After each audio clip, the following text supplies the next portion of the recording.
बिहारी।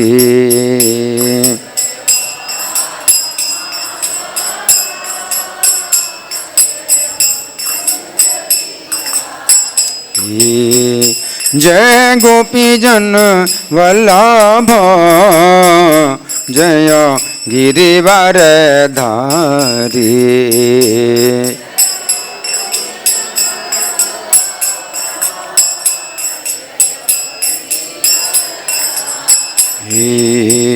जय गोपी जन वल्लभ जय गिरिवर धारी।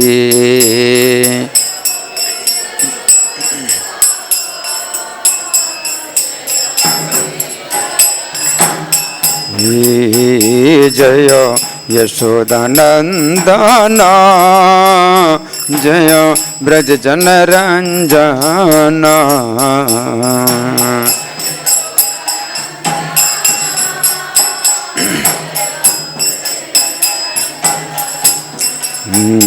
जय यशोदानंदन जय ब्रज जन रंजन।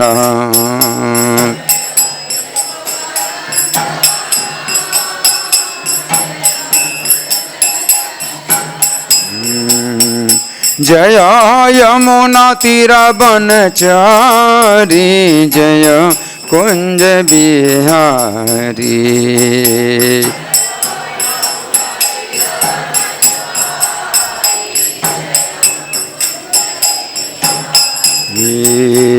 जय यमुना तीर बनचारी जय कुंज बिहारी।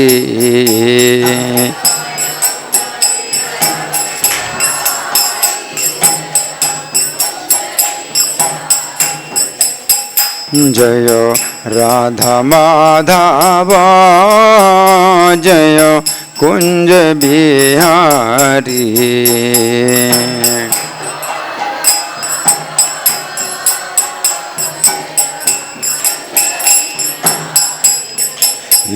जय राधा माधव जय कुंज बिहारी।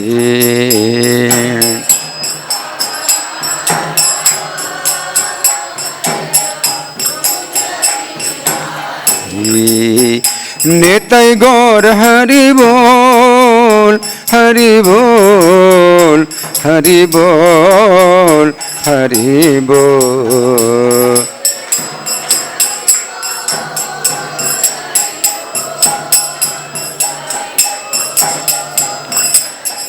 जय प्रभुपदा प्रभुपदा प्रभुपदा प्रभुपदा।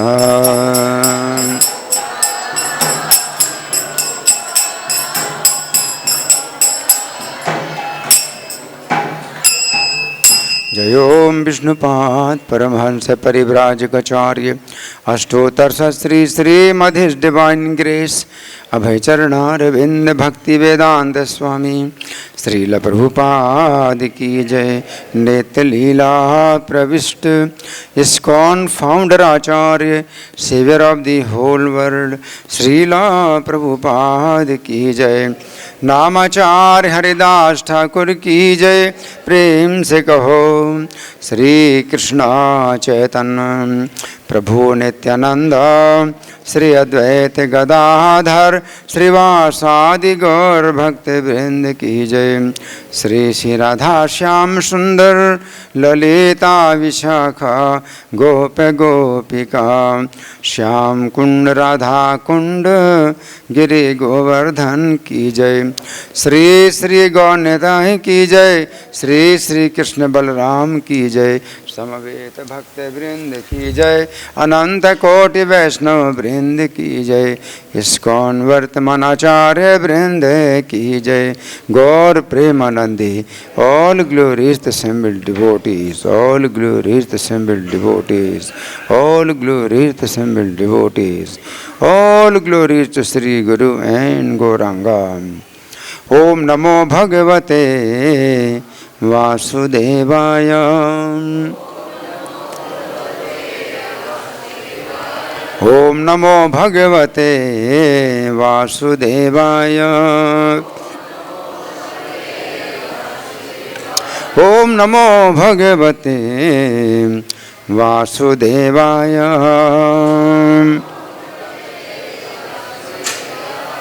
ग्रंथराज श्रीमद्भागवतम 8वां स्कंद अध्याय 16। अध्याय का नाम है पयोव्रत पूजा विधि का पालन करना और श्लोक संख्या 16, 17, 18। तो 16, 17 का पाठ मैं करूँगा, 18 का पाठ हम आपके साथ करेंगे। तो ये जो कथा चल रही है वो इस प्रकार है कि असुरों ने देवताओं को पराजित कर दिया है और उनको स्वर्ग से निकाल दिया है। और देवताओं की माता जो अदिति हैं वो अपने आश्रम में बहुत ही शोकमग्न है।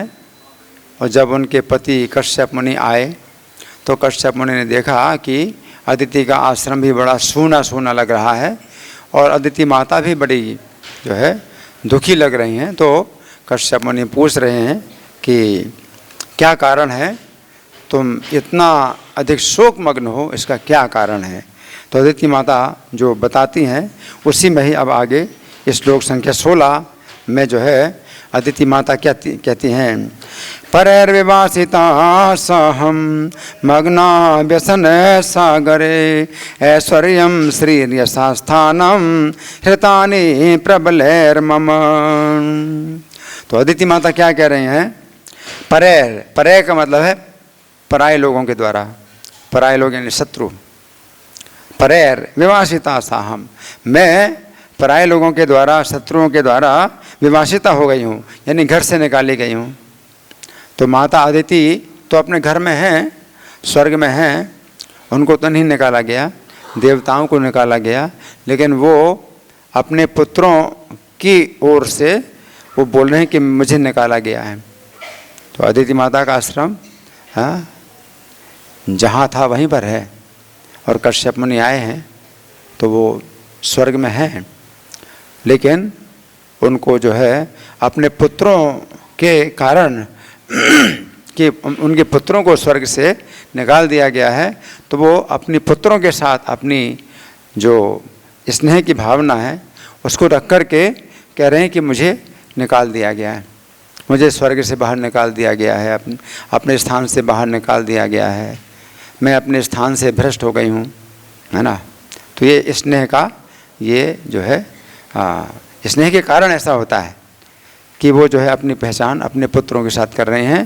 तो कहती हैं कि मैं जो है शत्रुओं के द्वारा निकाली गई हूँ और मग्ना व्यसन सागरे और कष्ट के समुद्र में मैं डूब गई हूँ। तो माता अदिति को कोई कष्ट नहीं है, लेकिन अपने पुत्रों के कष्ट के कारण वे जो है इतना कष्ट का अनुभव कर रही हैं कि वो कहती हैं कि मैं कष्ट के सागर में डूब गई हूँ। ऐश्वर्यम शरीर यशा स्थानम हृतान्य प्रबलैर्मम, मेरा जो है ऐश्वर्य भी प्रबल शत्रुओं के द्वारा हरण हो गया है। ऐश्वर्य संपत्ति और श्री का मतलब सौंदर्य और यश और स्थान, ये सब जो है चारों चीज़ें शक्तिशाली शत्रुओं ने मेरे छीन लिए हैं, है ना। तो माता अदिति जो है अपने जो है संबंध में बोल रही हैं, मतलब हमारा भी नहीं बोल रही हैं बल्कि मेरा। तो इस प्रकार से कश्यप मुनि को वे जो है अपना दुख बतला रही हैं, इतना दुख बतला रही हैं कि मेरा ही हो गया है और मैं अगर आपकी प्रिय पत्नी हूँ तो आप विचार करो, है ना। नहीं तो कश्यप मुनि क्या सोचते हैं, कश्यप मुनि सोचते हैं कि वो भी तो मेरे पुत्र हैं, असुर लोग भी मेरे पुत्र हैं, दिति के पुत्र हैं दैत्य हैं और अदिति के पुत्र हैं ये देवता। तो कुछ पुत्रों ने जो है कुछ पुत्रों का जो है अगर अनिष्ट कर दिया है तो कश्यप मुनि ज़्यादा इसमें विचार नहीं कर रहे हैं। अदिति मुनि कह रहे हैं कि मेरा ही हो गया है, मेरा ही हो गया और वो मेरे शत्रु हैं। तो शत्रु भावना भी है, अदिति अपने पुत्रों के प्रति जो है वो अपनी भावना है, क्या ममता की भावना है, बल्कि ममता नहीं बल्कि अहंता की भावना हो गई कि मैं ही हूँ। ममता होती है, अहंता होती है। तो यहाँ ममता से भी ज़्यादा क्या है, अहंता, कि मतलब मैं ही है, अपने पुत्रों के रूप में मैं ही जो है कष्ट पा रही हूँ, है ना। अदिति माता जो है कश्यप मुनि को इस प्रकार से जो है अपने कष्ट का वर्णन कर रहे हैं कि वो सही रूप में समझें कि मैं कष्ट में हूँ। नहीं तो कश्यप मुनि बोलेंगे कि तुम तो माता हो और तुम तो अब सुरक्षित हो, है, तुम तो सुखी हो, तुम्हारे पुत्रों को निकाल दिया गया तो क्या फ़र्क पड़ता है। तो पिता इतना नहीं विचार करता कि माता का जो भाव होता है अपने पुत्रों के प्रति, इतनी ममता कि अभी ममता से ज़्यादा हो क्या हो गई, अहंता हो गई। अहंता माने मैं ही निकाल दी गई हूँ घर से, और मेरा ही सौंदर्य नष्ट हो गया है, मेरा ही यश नष्ट हो गया है, मेरा स्थान नष्ट हो गया है, मेरा ऐश्वर्य नष्ट हो गया है। अदिति माता जो है इस प्रकार से कहती हैं, और वो मेरे शत्रु हैं। अदिति के जो पुत्र हैं वो मेरे शत्रु हैं। श्लोक संख्या 17 में कहती हैं, यथा तानि पुनः साधु प्रपद्येरन्ममात्मजां तथा विदेहि कल्याणं धिया कल्याण कृतम। यथा तानि, यथा और तथा, तो पहले श्लोक की पहली पंक्ति में यथा, श्लोक की दूसरी पंक्ति में तथा। तो यथा माने जिस प्रकार और तथा माने उस प्रकार। यथा तानि पुनः साधु, तो वो सब चीज़ें, चारों चीज़ें, ऐश्वर्य, स्त्री, यश और स्थान। यथा तानि, ये तानि माने चारों चीज़ें हैं। पुनः साधु, हे साधु, मेरे जो पुत्र हैं वो प्राप्त करें जिस प्रकार से चारों चीज़ें, ऐश्वर्य, स्त्री, यश और स्थान, चारों चीज़ें जिस प्रकार मेरे पुत्र प्राप्त करें, तथा विधेयी, उस प्रकार से विधेयी, उसी प्रकार से आप जो है ये प्रयास करो। विधेयी का मतलब है उसी प्रकार की योजना बनाइए। तथा विधेयी कल्याणम, तो वही कल्याण है। अब जो मेरा कल्याण है वो यही है कि मेरे पुत्रों को जो है ऐश्वर्य, श्री, यश, स्थान जिस प्रकार से प्राप्त हो उसी प्रकार से करिए, तो वही कल्याणम। धिया माने अपनी बुद्धि के द्वारा करो, है ना।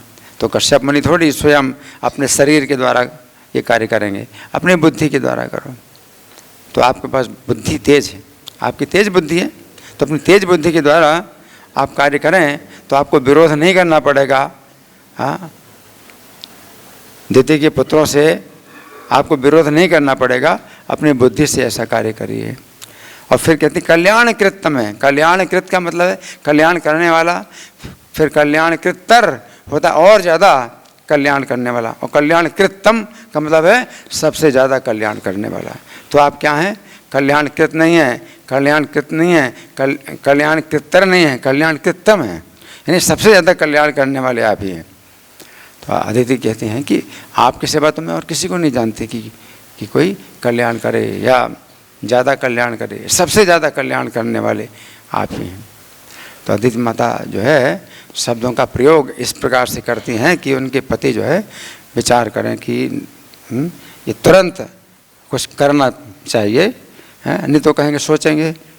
ऐसे होता है ना, आप कुछ बोलते हैं तो कहते हैं हाँ ठीक है सोचेंगे तो कई साल बीत जाते हैं, सोचेंगे, है ना। तो ऐसा नहीं कि सोचेंगे। अदिति माता कहते हैं। अब श्लोक संख्या ये 17 हो गया, अब श्लोक संख्या 18 आप लोग मेरी पीछे दोहराइए। श्री शुकोवाच एवं अभ्यर्थितो दित्या कस्तामा है स्मयन्नव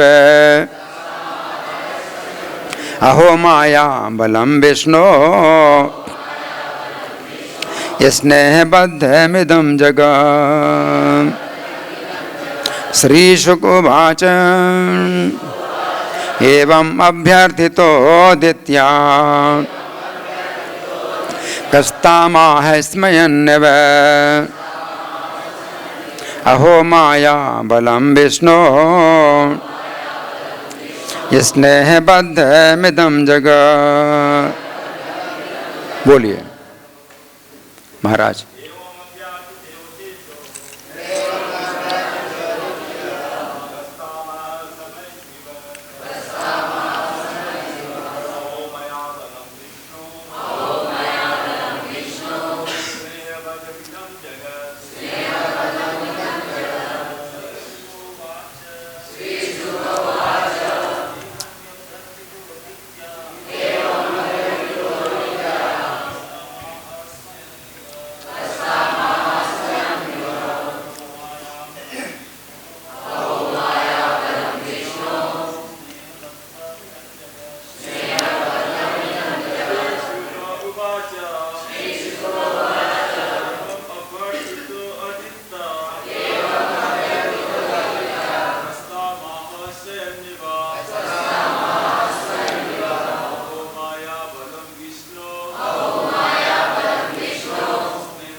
यहाँ जो शब्द है अब एवं अभ्यर्थितो और द्वितीया के बीच में ऐस की तरह है, ये अब अवग्रह कहलाता है।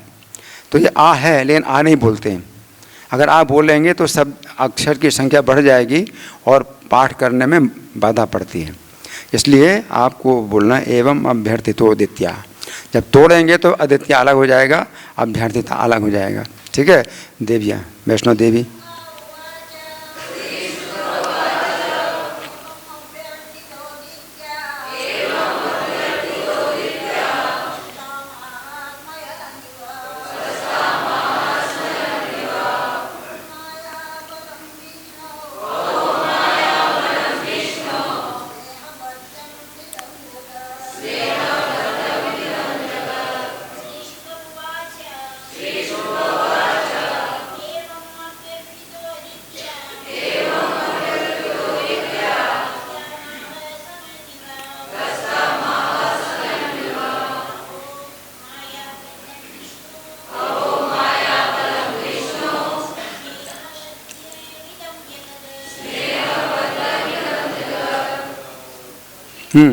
शब्दार्थ बोलिए।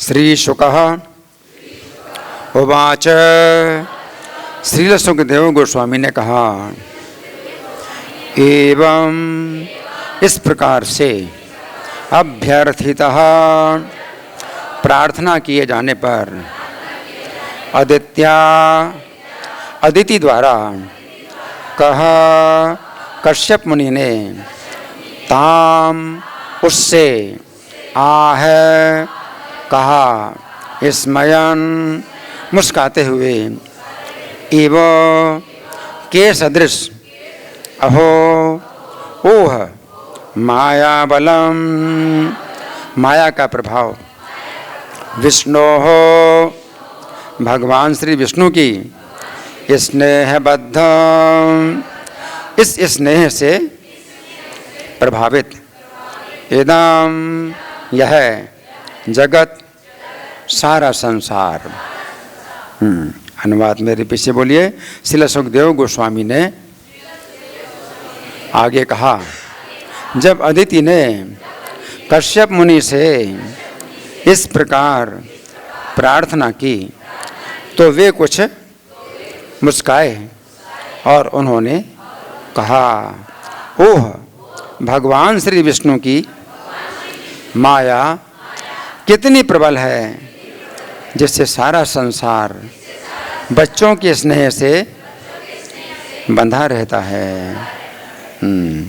तो यहाँ तात्पर्य पढ़ने से पहले थोड़ा श्लोक समझेंगे।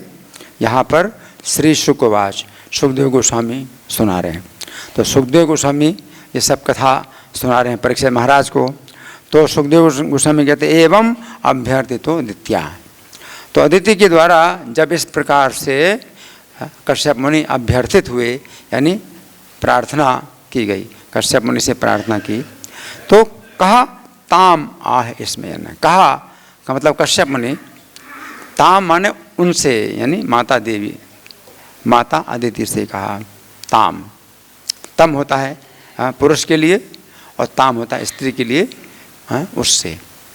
ताम आ है इसमें अन्य, तो हंसते हुए जैसे कहा है ना, यहो माया बलम कि आश्चर्य है। अहो का मतलब यहाँ आश्चर्य का भाव है। अहो माया बलम विष्णु, माया का बल, विष्णु की माया का बल कैसा है। स्नेहबद्धम इदम जगत, कि ये जगत जो है स्नेह से बंधा हुआ है। अब यहाँ स्नेह शब्द का जो प्रयोग कर रहे हैं तो प्रभुपाद कह रहे हैं बच्चों के स्नेह से। यहाँ माता जो है अदिति अपने पुत्रों के स्नेह से बंधी है ना। तो स्नेह, बाकी तो स्नेह हर जगह स्नेह नहीं होता है। अगर पुत्रों के प्रति होता है तो स्नेह का शब्द प्रयोग किया जाता है, और नहीं तो जो है और दूसरे प्रकार के शब्दों का प्रयोग किया जाता है ना। जैसे काम है तो मनोकामना, तो किसी की कामना होती है। स्नेह जो है विशेष रूप से बच्चों के लिए होता है। तो पूरा जगत जो है स्नेह से बंधा हुआ है। तो कश्यप मुनि ऐसा बोल रहे हैं है ना। तो हम सुनेंगे प्रभुपाद तात्पर्य में क्या लिखते हैं, श्रील प्रभुपाद की जय। कश्यप मुनि अपनी पत्नी के कष्ट के प्रति निश्चित रूप से सहानुभूति रखते थे। तो यहाँ सहानुभूति है, कश्यप मुनि की सहानुभूति है, ये नहीं है कि कश्यप मुनि जो है आदर नहीं कर रहे हैं अदिति की भावना का। यहाँ प्रभुपाद का ये कहना है कि कश्यप मुनि ऐसे निंदा की भावना से नहीं बोल रहे हैं कि पूरा जगत जो है अपने बच्चों के स्नेह से बंधा है और तुम भी बंधी हो, तो ये सब जो है मतलब उसी तरह से है ना, और इसका कोई महत्व नहीं है। तो कश्यप मुनि इस भावना से नहीं कह रहे हैं कि अदिति माता का जो स्नेह है अपने पुत्रों के प्रति इसका कोई महत्व नहीं है, लेकिन हाँ कह रहे हैं कि अहो माया बलम विष्णु, विष्णु की माया का बल ऐसा है कि पूरा जगत स्नेह से बंधा हुआ है। तो प्रभुपाद लिखते हैं कि कश्यप मुनि अपनी पत्नी के कष्ट के प्रति निश्चित रूप से सहानुभूति रखते थे, और इसलिए अदिति से कहा भी, कश्यप मुनि अदिति से कहा भी, नहीं तो अदिति से नहीं कहते, अपने मन में बोलते हैं, क्योंकि छठे स्कंद में वो कथा आती है मरुतों की उत्पत्ति कैसे हुई। तो दिति ने जब इसी प्रकार से कश्यप मुनि की बहुत सेवा की और कश्यप मुनि प्रसन्न हो गए, तो बोले बोलो तुम्हें क्या चाहिए। तो दिति ने जब कहा कि मुझको जो है एक ऐसा पुत्र चाहिए जो इंद्र का वध कर सके, तो उस समय कश्यप मुनि जो अपने मन में ही कहने लगे कि मैं कितना मूर्ख हूँ कि स्त्री के बस में आ गया। तो इसकी क्या गलती है? गलती तो मेरी ही है कि मैं इसके बस में आ करके मैंने बोल दिया कि ठीक है जो मांगना है सो मांग लो। तो कश्यप मुनि जो है मतलब अपने मन में सोच रहे हैं कि स्त्री की गलती नहीं है, स्त्री तो जो है कभी भी उसका कैसा भी मन हो जाए, है ना, तो मैं ही जो है स्त्री के वशीभूत हो गया कि मैंने उसको स्वतंत्रता दे दी, है ना, और मैं अभी बहुत बड़े पाप में फंस गया हूँ कि इंद्र की हत्या करने वाला पुत्र इसको प्रदान करूँ दीदी को। तो कश्यप मुनि जो है सोच रहे हैं कि अब मैं कैसे चाल चलूँ इसको कि इसको संतुष्ट भी कर दूँ और इसका जो पुत्र है वो भी इंद्र की हत्या ना करे। तो कश्यप मुनि दिति के सामने ही जो है कह रहे हैं, लेकिन अपने मन में कह रहे हैं, दिति से नहीं कह रहे हैं। और फिर ऐसी चाल चली, दिति से क्या कहा कि ठीक है तुमको ऐसा पुत्र प्राप्त होगा जो इंद्र की हत्या करेगा, लेकिन उसमें शर्त है। तो उन्होंने पुंसवन व्रत का वर्णन किया, 1 साल के लिए तुम्हें व्रत करना पड़ेगा, और बड़े कठिन नियम बता दिए कि 1 साल तक करना पड़ेगा, और अगर कर लिए नियमों का पालन 1 साल तक तब तो पुत्र होगा जो इंद्र की हत्या करेगा, लेकिन थोड़ी सी भी अगर कमी हुई तो वो पुत्र क्या हो गया, इंद्र का भाई बन जाएगा। तो पुंसवन व्रत बताया, तो 1 साल का पुंसवन, और बड़े कठिन, किसी के प्रति ईर्ष्या की भावना नहीं रखना आप, और ईर्ष्या की भावना से ही तो वो पुत्र मांग रही थी इंद्र की हत्या करे। किसी जीव के प्रति ईर्ष्या की भावना नहीं रखना है 1 साल तक। और भी बहुत से नियम बताए, 1 साल तक करो।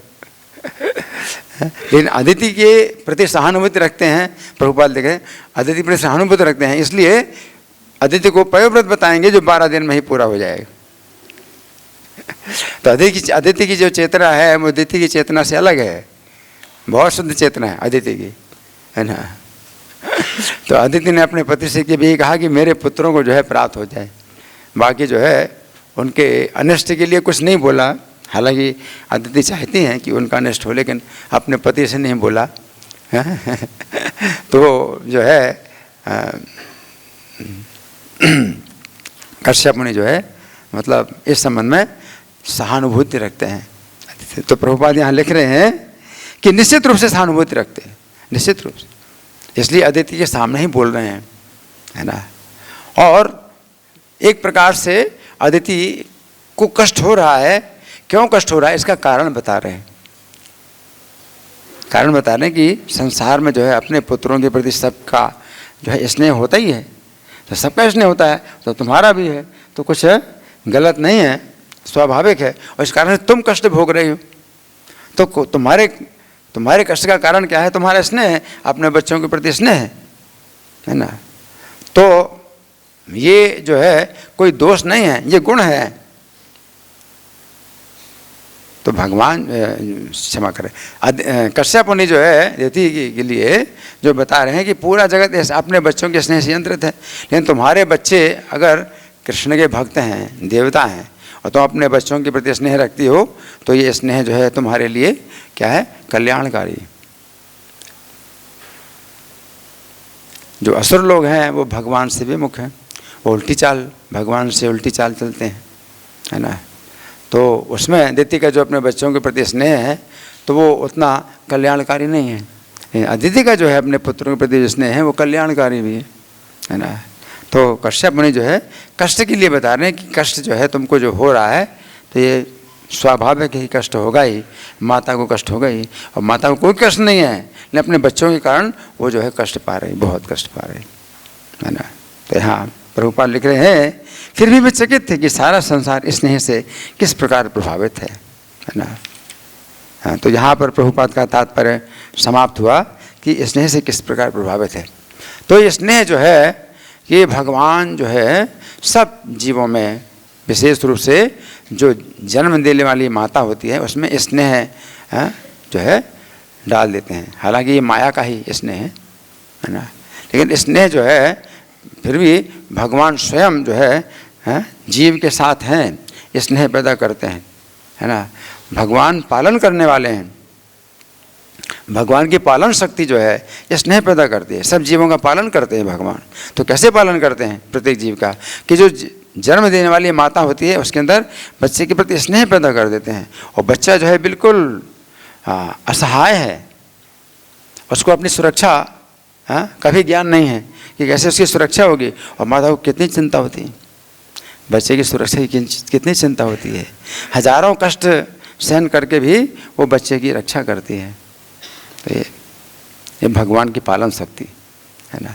और इस प्रकार से भी अगर आप जो है चिंतन करते तो भगवान का चिंतन होता है।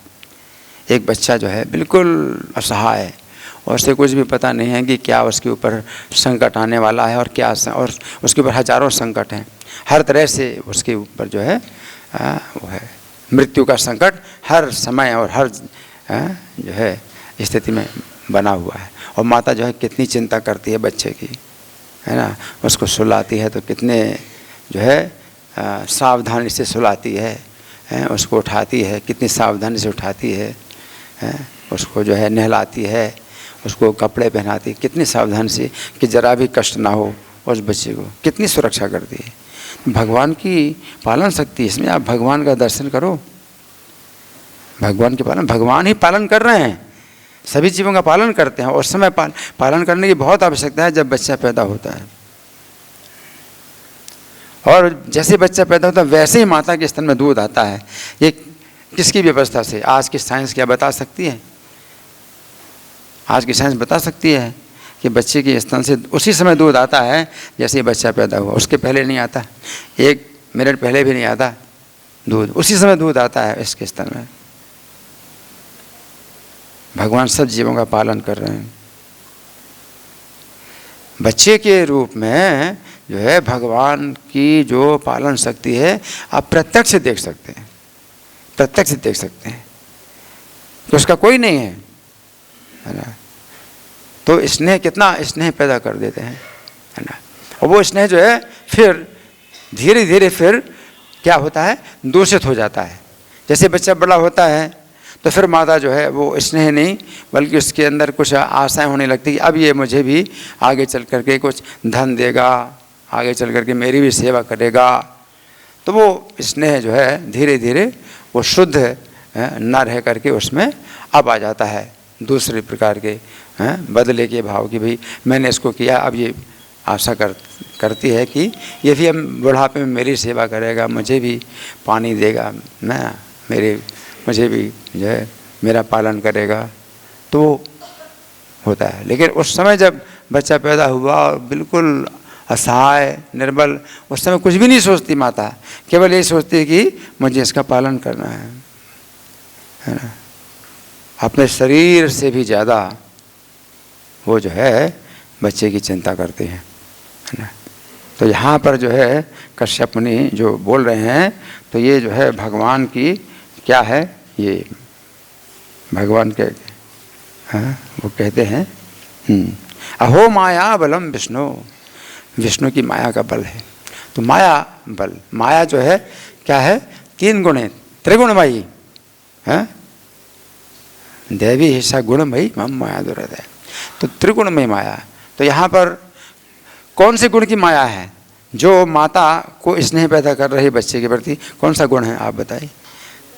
तमोगुण, रजोगुण, सत्वगुण, कौन सा है? सत्वगुण है। भगवान सत्वगुण से पालन करते हैं, पूरी सृष्टि का पालन करते हैं, ये सत्वगुण। और अगर आप जो है इस प्रकार से चिंतन करते हैं तो आप भी सत्वगुण में आते हैं। स्थितम सत्वे प्रसीदति तदा रजस्तमो भावा काम लोभादयश्चे चेत एत अनाविद्धम स्थितम सत्वे प्रसीदति। तो सत्वगुण में आपका चित्त प्रसन्न हो जाता है। तो माता का जो है अगर आप देखें भाव बच्चे के प्रति कैसा है, तो आपका जो है चित्त जो है क्या है, सत्वगुण में, सत्वगुण में है ना।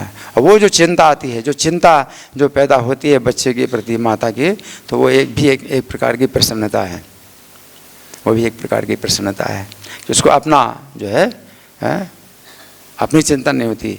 उसके अंदर काम, क्रोध, लोभ ये सब बिल्कुल दूर, रजोगुण के भाव बिल्कुल दूर हो जाते हैं। काम, क्रोध, लोभ रजोगुण के भाव नहीं होते हैं, स्नेह सत्वगुण।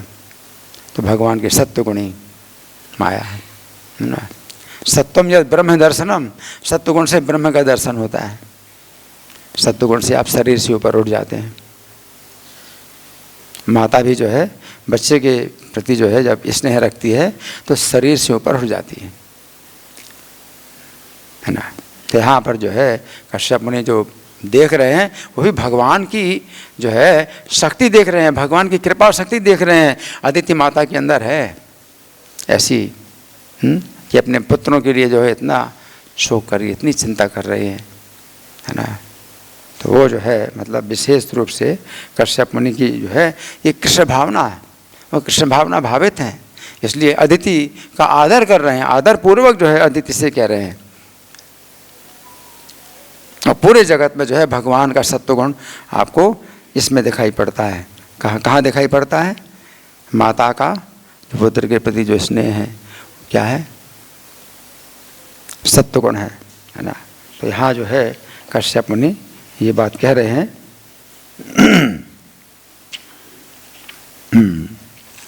एवं अभ्यर्थितो आदित्या कष्टाम आह इसमें। तो वो जो है प्रसन्न हुए, जैसे मुस्कुराते हुए कह रहे हैं। तो मुस्कुराते हुए कहने का मतलब क्या है कि मानो मुस्कुरा रहे हों, वास्तव में मुस्कुरा नहीं रहे। उनको भी दुख है, अदिति माता का जो दुख है उसका जो है उसके प्रति उनकी सहानुभूति है, तो वो भी जो है दुख का अनुभव कर रहे हैं। अदिति के दुख में वे भी दुख का अनुभव कर रहे हैं। लेकिन वो मुस्कुराते हुए कहने का मतलब क्या है? अगर वो जो है उस तरह से दुखी हो जाएं तो अदिति माता को जो है और ज़्यादा कष्ट बढ़ जाएगा। इसलिए किसी बात को जो है इस प्रकार से कहा जाए कि जिसमें उद्वेग ना पैदा हो, तो हंस करके बोला जाता है ना। वाणी की तपस्या है, वाणी की तपस्या। अनुद्वेगकरम वाक्यम सत्यम प्रियहितम च यत् स्वाध्यायाभ्यसनम च वाङ्मयम तपोचते। वाणी की तपस्या है कि कोई बात आप बोलते हैं तो उद्वेग ना पैदा हो। उद्वेग ना पैदा हो तो आपको थोड़ा मुस्कुराना चाहिए, आपको अपना चेहरा प्रसन्न करना चाहिए, है ना। तो ये क्या है? वाणी की तपस्या है कि आप जो है जब बोलते हैं तो थोड़ा सा हंस करके बोलना चाहिए, है ना। नहीं तो किसी को चिंता है तो उसकी और चिंता बढ़ जाएगी, आप भी चिंता। लेकिन बता रहे हैं कि और विश्लेषण कर रहे हैं, कश्यप मुनि विश्लेषण कर रहे हैं अदिति माता का जो है कष्ट क्या है, किस कारण से कष्ट है, इसका विश्लेषण कर रहे। अहो माया बलम विष्णु, विष्णु की माया का बल इतना कितनी बलवान है, विष्णु की माया कितनी बलवान है ना। जैसे पक्षी भी हैं तो जो है वो माता पक्षी जो है अपने बच्चे को जो है जब खिलाती है तो बड़ी मुश्किल से तो उसको कुछ दाना मिला कहीं से, और उसका पेट भी जो है क्या है, भूख से जल रहा है, लेकिन तो अपने मुंह का दाना अपने बच्चे को दे रही है। भगवान की माया का बल है और सत्वगुणी माया है। पक्षियों को दाना ढूंढना पड़ता है और कहाँ कहाँ से कितनी दूर से दाना ढूंढ करके लाई और अपने मुंह का दाना अपने बच्चे को दे रही है, जबकि उसका भी पेट भूख से जल रहा है ना। भगवान की माया का बल है, वो पालन शक्ति है।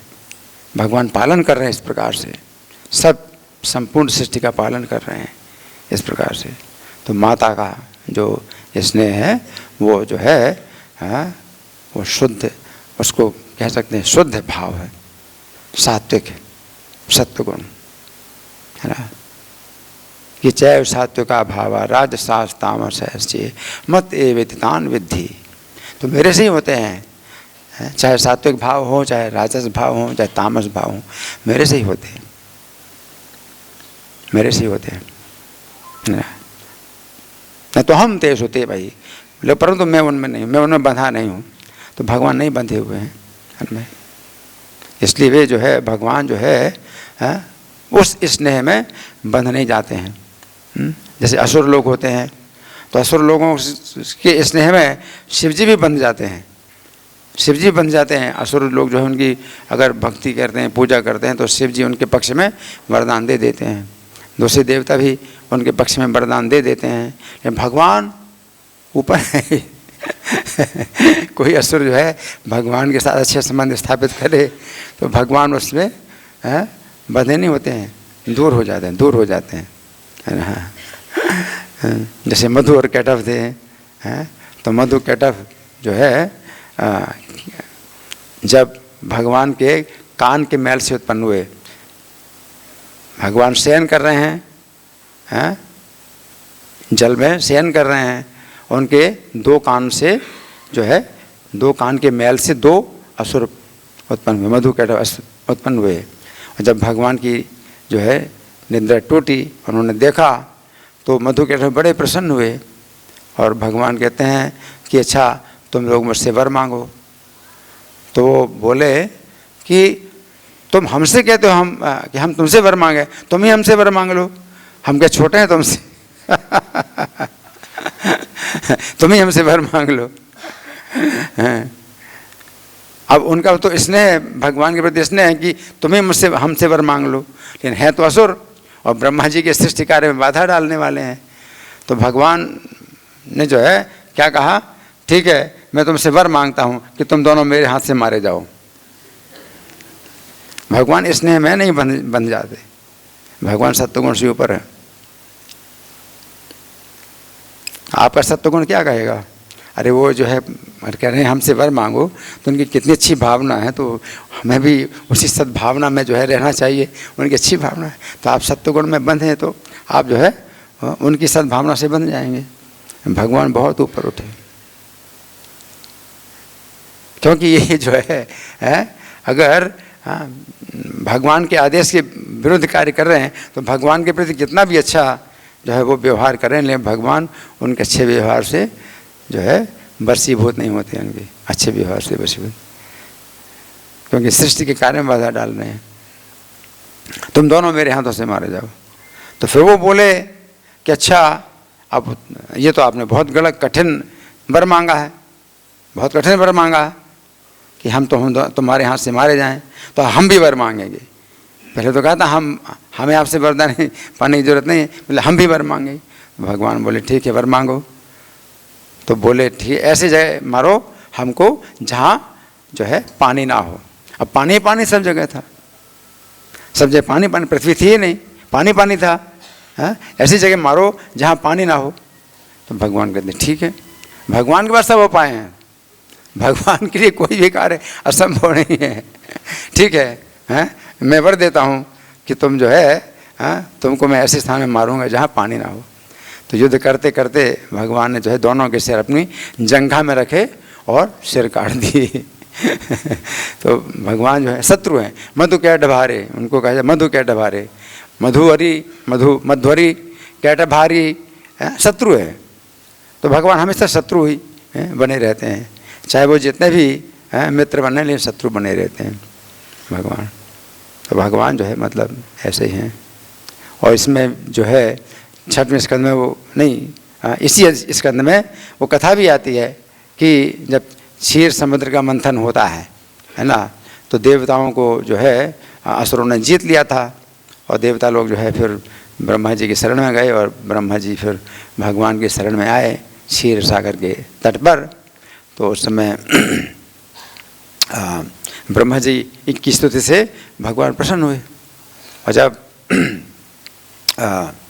भगवान जो है देवताओं को आदेश देते हैं तो आदेश देते हैं कि देखो इस समय उनकी शक्ति बढ़ी हुई है और तुम्हारी शक्ति कम है, तो तुम्हें जो है कुछ चाल चलना है उनके साथ में, कुछ तुम्हें चाल चलना है उनके साथ में। और क्या है, तुम संधि करो उनके साथ में। लेकिन संधि कैसी होनी चाहिए, ऊपर ऊपर से संधि होनी चाहिए, अंदर से नहीं होनी चाहिए संधि। असुरों के साथ में संधि करो लेकिन ऊपर से संधि करो और अंदर से संधि नहीं करना, अंदर से शत्रुता ही रखना असुरों के साथ। देवताओं को भगवान नीति सिखा रहे हैं और नीति सिखा रहे हैं। और कैसी नीति सिखा रहे हैं, सर्प और चूहे का जो है दृष्टांत देते हैं, है ना। अहि मूषिक न्याय, अहि मूषिक न्याय। अहि माने सर्प, मूषिक माने चूहा। सर्प चूहे का न्याय, इसके अनुसार जो है तुम्हें उनके साथ में संधि करना है। तो सांप ने भी चूहे के साथ में एक बार संधि की थी, एक टोकरे में दोनों बंद हो गए। तो चूहा डर रहा था कि अब तो सांप मुझे खा जाएगा। तो सांप कहता है भाई तुम क्यों डर रहे हो मुझसे, क्योंकि अगर मैं तुम्हें खाऊंगा तो फिर मैं निकलूँगा कैसे बाहर, तुम तो बाहर निकल सकते हो, तो छेद करो, छेद करो, तो तुम भी बाहर निकल जाओ, मैं भी बाहर निकल जाऊँ। तो चूहे ने छेद किया, जब छेद कर दिया तो चूहा सांप को भी खा गया और फिर बाहर भी निकल गया।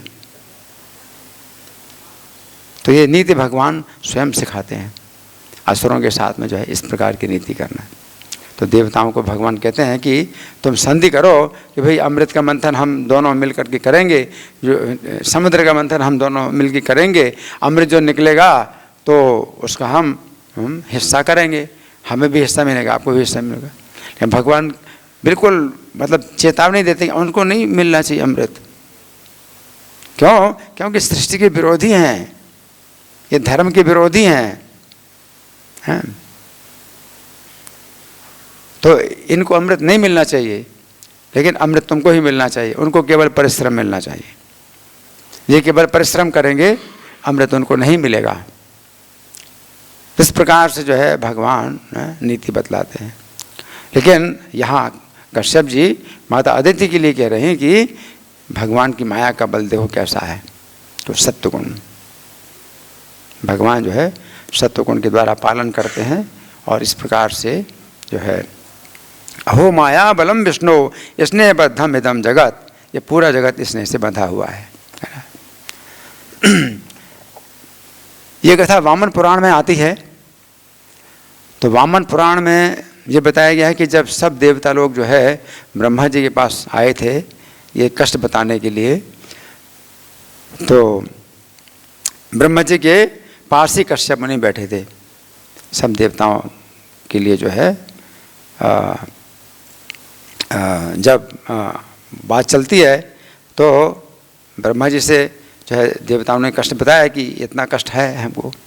तो कश्यप मुनि कहते हैं कि ये जो कष्ट आपको मिल रहा है उसका कारण क्या है कि इंद्र ने जो है दिति के पुत्र की गर्भ में हत्या की। इंद्र ने दिति के पुत्र की गर्भ में हत्या की। तो इंद्र ने कहा कि हे पिता, वो तो जो है दिति माता जो है पुत्र उत्पन्न करना चाहती थी तो मेरा वध करने के लिए, तो मैंने उनके गर्भ में बच्चे की जो हत्या की अपने प्राण रक्षा के लिए हत्या की। कश्यप मुनि बोले कि तुमको पता था कि दिति माता अगर कुछ गलती कर देगी व्रत में, नियम कुछ टूट जाएगा तो जो बच्चा है वो तो तुम्हारा भाई बन जाएगा, तो तुमने तो अपने भाई की हत्या की। इतना सोचना चाहिए इंद्र को। माता दिति को 1 साल के लिए, कश्यप मुनि खुद ही जो है इंद्र के पक्ष में कार्य कर रहे थे, इंद्र के पक्ष में कार्य कर रहे थे कि इंद्र की हत्या ना हो। इसके लिए माता दिति को जो है उन्होंने 1 साल के लिए पुंसवन व्रत के नियम बताए और बड़े कठोर नियम बताए, है ना, 1 साल तक। और 1 साल तो उसने बहुत समय तक किया, लेकिन फिर एक बार ऐसा हुआ कि भोजन के बाद जो है बहुत थकी थी, तो बिना हाथ मुँह धोए सो गई। तो उसमें जो है इंद्र वही छिद्र ढूंढ रहे थे जहाँ नियम को ये तोड़े तो मैं गर्भ में बच्चे की हत्या कर दूं। लेकिन इंद्र इतना नहीं सोच रहे हैं कि कश्यप मुनि ने पहले ही भर दिया है कि जब नियम टूटेगा तो बच्चा जो है इंद्र का ही भाई बन जाएगा। तो इंद्र फिर उस समय क्यों बच्चे को मारना चाहते हैं कि दिति जहाँ नियम टूटे तो इंद्र जो उस समय जो है दिति के गर्भ में प्रविष्ट हो गए और बच्चे के 7 टुकड़े कर दिए, है ना। और पुंसवन व्रत की इतनी शक्ति भगवान की जो है वो शक्ति थी पुंसवन व्रत में। तो एक बच्चे से क्या हो गए, 7 बच्चे हो गए, 7 टुकड़े के तो 7 बच्चे हो गए और रो रहे हैं, है ना। तो इंद्र जो है धीरे से बोला मारुत मारुत। तो माँ रुद बोलते हैं ना, माँ मतलब नहीं, रुद माने रो। लेकिन जब जल्दी बोलते कि मतलब आवाज़ ना कर कि माता जाग जाएगी, तो आवाज़ ना करने के लिए मरुत मरुत, माँ रुद में देर लगती है ना, और जल्दी बोल मरुत मरुत मतलब रो नहीं। और फिर 7 बच्चों के 7 टुकड़े और कर दिए। तो फिर वो 49 हो गए। और कहते हम तो तुम्हारे भाई हैं, हमें क्यों तुम मारते हो। तब इंद्र को भी समझ आया कि मैंने कितनी बड़ी गलती की, अरे तो तुम मेरे भाई बन चुके हो। और वास्तव में फिर 49 जो पुत्र हुए अदिति माता के गर्भ से निकले, तो जो है अदिति माता को जो है फिर इंद्र ने सब बताया कि ऐसी सी बात हो गई। और अदिति माता का जो है वो वैर भाव समाप्त हो ही गया था, क्योंकि कश्यप मुनि ने जब कहा था कि किसी जीव के प्रति ईर्ष्या नहीं करना, तो इंद्र के प्रति भी जो ईर्ष्या का भाव समाप्त हो गया था। तो अदिति माता बोली कि ठीक है, गलती तो मेरी ही है कि मैंने तुम्हारी हत्या के लिए ये व्रत किया था, ये पुत्र प्राप्त करना चाहा था, तो मेरी गलती है। तो इंद्र अपनी गलती मान रहे हैं, अदिति माता अपनी गलती मान रहे हैं। और अदिति ने कहा ठीक है, अब ये तुम्हारे भाई हैं, तुम ले जाओ इनको। तो वो दैत्य नहीं कहलाए, आदित्य, वो जो है आदित्य हो गए। दिति के पुत्र होने के बावजूद भी दैत्य नहीं कहलाए, आदित्य हो गए। तो ये जो कारण बना, ये कारण बना कैसे कि इंद्र ने जो है दिति के गर्भ में हत्या की, गर्भ की हत्या। तो गर्भ की हत्या बहुत बड़ा पाप होता है ना। तो इस कारण से जो है ये संकट आया देवताओं के ऊपर। और यहाँ पर जो है जो कश्यप मुनि हैं ये बता रहे हैं, है ना, कि माता अदिति को जो है क्यों कष्ट हो रहा है। माता अदिति तो कष्ट भोगने के बिल्कुल लायक नहीं है। देवताओं ने कुछ गलती की, इंद्र ने कुछ गलती की, इंद्र की गलती से सब देवताओं को कष्ट मिल रहा है। माता अदिति क्यों कष्ट भोग रही है। लेकिन ये जो है भगवान विष्णु की जो है माया शक्ति है, और वो भी कौन सी, सत्वगुण की शक्ति है। सत्वगुण की शक्ति में कष्ट होता है, तो भी वो कष्ट जो है क्या है, आपको शरीर से ऊपर उठा देता है। आप अगर जीवों के प्रति जो है आपकी करुणा होती है, दूसरे जीवों के प्रति आपको करुणा होती है, त्राणाय कारुण्य घना घनत्वम हम लोग बोलते हैं, तो वंदे गुरु श्री चरणारविंदम, गुरु के चरण कमलों की मैं वंदना करता हूँ। तो कारुण्य मतलब सब जीवों के प्रति जब करुणा होती है, कि पर दुखी दुखी, वैष्णव पर दुखी दुखी, दूसरों के दुखों में दुखी होता है, तो शरीर से ऊपर उठ जाता है वो। तो उसको जो है शरीर का कष्ट नहीं होता उस समय, क्योंकि दूसरे जीवों के कष्ट में वो कष्ट पा रहा है। तो ये भी एक प्रकार की प्रसन्नता है। सत्वम स्थितम सत्वे प्रसिद्धि, चित्त की प्रसन्नता है ये, कि आप दूसरों के कष्ट में जब दुखी होते हैं तो ये भी चित्त की प्रसन्नता है। और कश्यप मुनि भी जो है मतलब इस प्रकार से सहानुभूति कर रहे हैं। और भगवान विष्णु की माया, भगवान का किस प्रकार से दर्शन करना है, ये भी एक जो है तरीका है। भगवान आप भगवान का प्रत्यक्ष दर्शन नहीं करते, लेकिन भगवान की शक्ति का दर्शन कर सकते हैं। भगवान की शक्ति हर जगह व्याप्त है, हर जगह भगवान की शक्ति कार्य कर रही है स्नेह के रूप में। भगवान की पालन शक्ति है। सत्वगुण के द्वारा भगवान पालन करते हैं। और कैसे पालन करते हैं?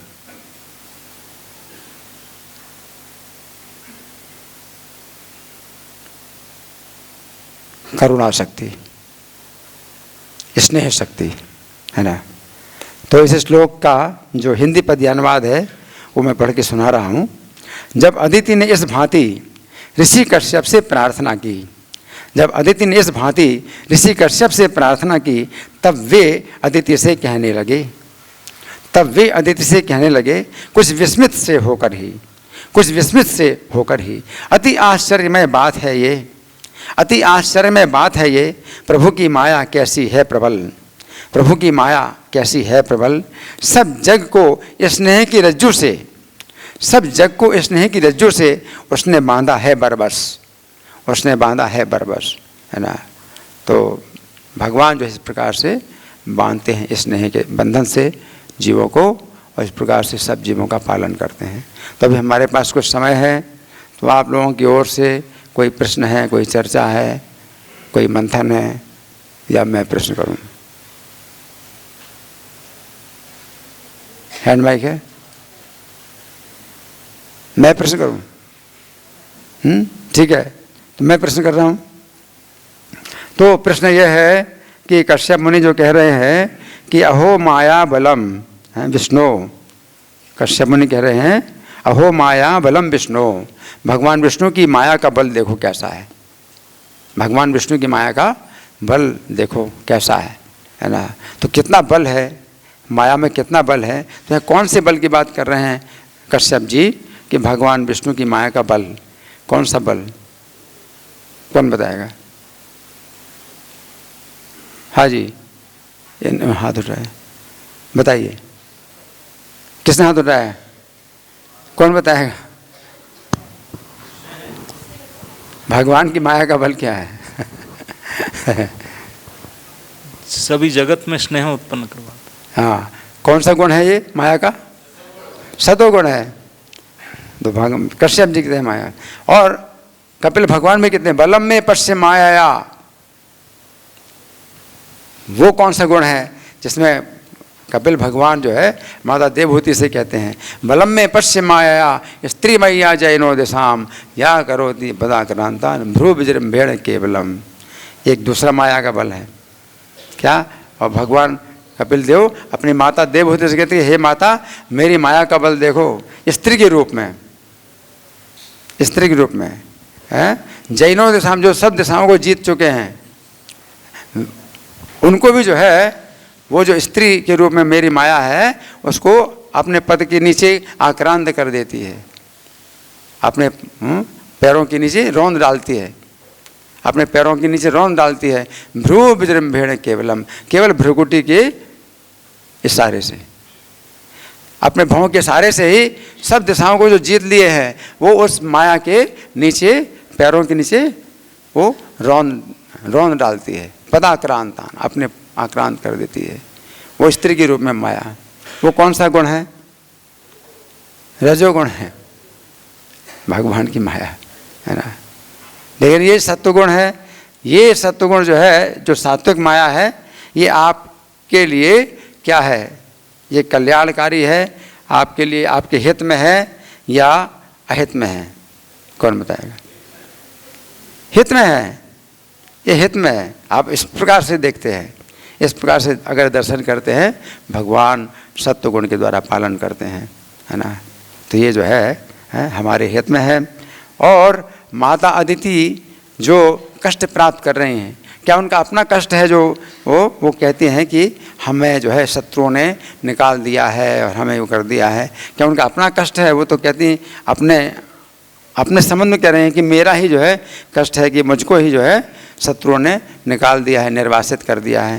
तो अदिति ऐसा कह रही हैं अदिति माता। तो क्या वो उनके संबंध में है, किसके संबंध में? कौन बताएगा किसका हुआ है? एक बोलो, एक माता जी। हाँ, अपने पुत्रों के संबंध में। लेकिन वो अपना क्यों बता रहे हैं कि मैं, जबकि वो तो सुरक्षित हैं। असुरों ने उनका तो कुछ भी अनिष्ट नहीं किया, वो तो अपने आश्रम में रहती हैं। तो इसका कारण क्या है कि वो कश्यप मुनि से कह रहे हैं कि मुझको ही जो है निर्वासित किया गया है। कौन बताएगा? हाँ जी, है हाँ, वो ममता जो है फिर अहंता में आ गई, अहंता में परिवर्तित हो गई। और कश्यप मुनि को विशेष रूप से उनका ध्यान खींचने के लिए कि मैं ही कष्ट पा रहा हूँ। अदिति माता जो है इतना मतलब उन्होंने शब्द का प्रयोग किया कि मैं ही इस प्रकार कष्ट पा रही हूँ, है ना। और फिर अदिति माता ने 4 बातें बताई हैं कि 4 चीज़ें जो है शत्रुओं ने हमारी छीन ली हैं। बड़े बलवान शत्रु हैं, प्रबल शत्रुओं ने 4 चीज़ें हमारी छीन ली हैं। तो 4 चीज़ें क्या हैं? कौन बताएगा? 4 वस्तुएं हैं। अच्छा एक बताओ 4 में से। हाँ बताइए। है धन बल स्त्री स्थान। श्री, धन बल स्त्री स्थान नहीं। एक तो है ऐश्वर्य, ऐश्वर्य का मतलब संपत्ति। दूसरा है स्त्री, सौंदर्य। और तीसरा है यश, यश तो स्पष्ट है। और स्थान तो क्या है? संपत्ति, सौंदर्य, यश, स्थान। ये 4 चीज़ें हैं मेरी जो है छीन चुकी हैं। माता अदिति कह रहे हैं कि ये 4 चीज़ें मेरी छीन चुकी हैं, है ना। तो यहाँ पर जो सौंदर्य है उसको कैसे कहेंगे कि सौंदर्य छिन गया? माता अदिति का सौंदर्य छिन गया, इसको कैसे कहेंगे? या देवताओं का सौंदर्य छिन गया, इसे कैसे कहेंगे? क्या कौन बताएगा? सौंदर्य, सौंदर्य के बारे में कैसे कहेंगे कि सौंदर्य छिन गया?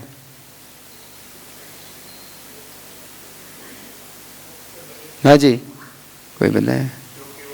हाँ हाँ, क्योंकि परेशानी में क्या है? सुंदरता, चेहरे की सुंदरता खत्म हो जाती है। अगर चेहरा उदास हो गया, चेहरा चिंतित हो गया तो सुंदरता खत्म।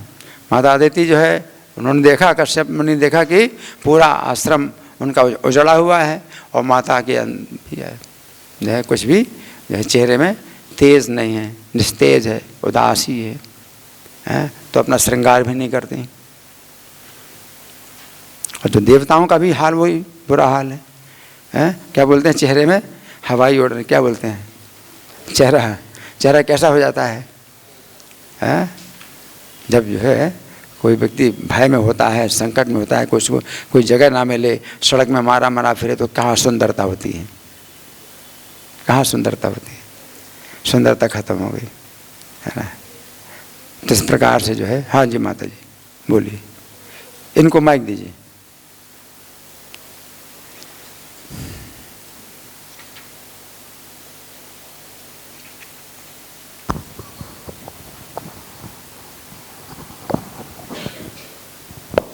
हरे कृष्ण प्रभु जी। जैसे कि देवता है जैसे इंद्र, तो उन्होंने जैसे द्वितीय माता के गर्भ में जाके जो बच्चों को मारने का प्रयास किया, तो ये तो गलत कार्य किया ना, देवता होने के बाद भी। ये गलत कार्य किया, इंद्र ने गलत कार्य किया। गलत कार्य लेकिन अगर किया जाए अपनी रक्षा के लिए तो फिर गलत नहीं होता है। तो गर्भ में जो बच्चा है, तो हाँ ठीक है, ठीक है, वो आप उनका? करें, ठीक है कि गर्भ के अंदर गर्भ हत्या, तो गर्भ हत्या बहुत गलत कार्य है। जन्म भी नहीं हुआ था तो उन बच्चों से क्या डरना था? हाँ देखिए, इस संबंध में क्या है कि कोई व्यक्ति बहुत अगर जो है त्यागी हो, महात्मा हो, तो वो जो है क्या सोचता है, उसको पता है कि ये मृत्यु का कारण है। लेकिन जैसे द्रोणाचार्य इतने उदार थे कि जब उनको पता चला कि महाराज द्रुपद ने जो है द्रोणाचार्य की हत्या के लिए ही धृष्टद्युम्न को यज्ञ कुंड से पैदा किया, तो धृष्टद्युम्न यज्ञ कुंड से पैदा हुए, तो द्रोणाचार्य जानते थे। उन्होंने कोई भी मतलब ऐसा उपाय नहीं किया, नहीं तो उनके पास कई अस्त्र ऐसे थे कि वो जो है बच्चे का वध कर सकते थे, लेकिन द्रोणाचार्य ने नहीं किया। तो बहुत बड़ा गुण है द्रोणाचार्य का।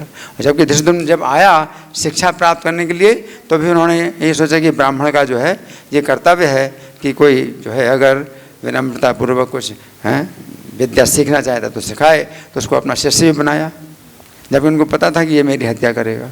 तो बहुत बड़ी बात है, ये बहुत बड़ा गुण है कि उसने ऐसा किया। उन्होंने द्रोणाचार्य बहुत बड़े उदार व्यक्ति थे। भीष्म जी भी कितने उदार थे कि उनको भी पता था कि जो अम्बा स्त्री है तो उसने जो है तपस्या की है कि वो जो है भीष्म की मृत्यु का कारण बनेगी, और फिर बाद में वो शिखंडी के रूप में वो राजा द्रुपद के घर में जो है जन्मा, तो स्त्री के रूप में उसका जन्म हुआ। बाद में फिर वो पुरुष बन गई, लेकिन भीष्म जी यही मानते हैं कि वो स्त्री ही है। और उन्होंने मतलब यही कहा कि मेरा जो है ये निश्चय है कि मैं उसके साथ युद्ध नहीं करूँगा। तो शिखंडी को जो है वो अम्बा नाम की स्त्री ही मानते थे कि उसके साथ मैं युद्ध नहीं करूँगा। तो उनको मृत्यु से जो है कोई मतलब फर्क नहीं पड़ता। तो वैष्णव जो होते हैं, शुद्ध वैष्णव, जीव हुआ मरो हुआ, उनको जीवन और मृत्यु में कोई अंतर नहीं दिखाई पड़ता। तो बहुत ऊंची स्थिति है, बहुत ऊंची स्थिति है। लेकिन हमारी इतनी ऊंची स्थिति नहीं है। तो क्या होगा, कोई अगर मुझे मारने आए तो मैं उसकी हत्या कर दूं। तो आत्मरक्षा के लिए, अपनी हत्या के लिए अगर मैं किसी हत्या करूं तो वो आज के कानून में भी जो है अपराध नहीं माना जाता है, और शास्त्र के अनुसार भी अपराध नहीं माना जाता है। अपनी रक्षा के लिए अगर मैं किसी हत्या करूँ, ठीक है ना। तो इंद्र ने, लेकिन कश्यप मुनि फिर कहते हैं कि जब तुमको पता था कि माता दीदी जो है नियम को अगर तोड़ देगी तो वो जो पुत्र होगा वो तुम्हारा भाई बन जाएगा, तो तुमने तो अपने भाई की हत्या की। अब इंद्र को कोई उत्तर नहीं मिला, इंद्र को कोई उत्तर नहीं मिला, है ना, क्योंकि इंद्र के अंदर जो है जो भोगों की कामना इतनी प्रबल है कि उससे ज्ञान ढक जाता है ना। तो ज्ञान को ढक देता है ना। काम एस क्रोध एस रजोगुण समुद्भवा महासर्व महापापमा विद्येन वहीनम धूमेन आवृते है वहीनिर यथा दर्शो मलिन चा यथोल्बेन आवृतो गर्भ तथा ते नेदम आवृतम। तो ज्ञान जो है ढका हुआ है काम के द्वारा, है ना। तो काम जो है ज्ञान को ढक देता है। तो इंद्र का ज्ञान इतना ढक गया कि जब माता दीदी ने नियम तोड़ दिया तो अब तो गर्भ के अंदर जो बालक है वो क्या इंद्र का भाई बन गया है ना। तो काम शत्रु जो है वो जो है पाप कराता है और ज्ञान को ढक भी देता है, ठीक है जी। लेकिन हरे कृष्ण और किसी का प्रश्न है कि एक माता जी केवल प्रश्न कर नहीं पार, और किसी, ठीक है बोलो माता जी बोलो। किसी का प्रश्न नहीं तो आप बोलो। नहीं, मुझे यही सोच आई थी कि जैसे देवता ये उच्च स्थान है, जैसे उच्च स्तर पे जो भी व्यक्ति होता है अच्छे सतुगुण वाला तो वही देवता बन सकता है। लेकिन इनमें इनका अच्छा प्रश्न है कि वही देवता बन सकता है जो कि ऊंचे भाव का हो, जिसका शुद्ध भाव हो, देवता बन सकता है। लेकिन देवता से भी ऊपर वैष्णव होते हैं। देवता जो है फिर भी शुद्ध भक्त नहीं है। भगवान के भक्त जरूर हैं लेकिन शुद्ध भक्त नहीं हैं देवता लोग, ठीक है ना।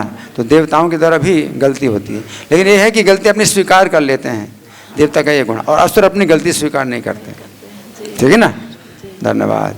ग्रंथराज श्रीमद् भागवतम की जय, श्रील प्रभुपाद की जय।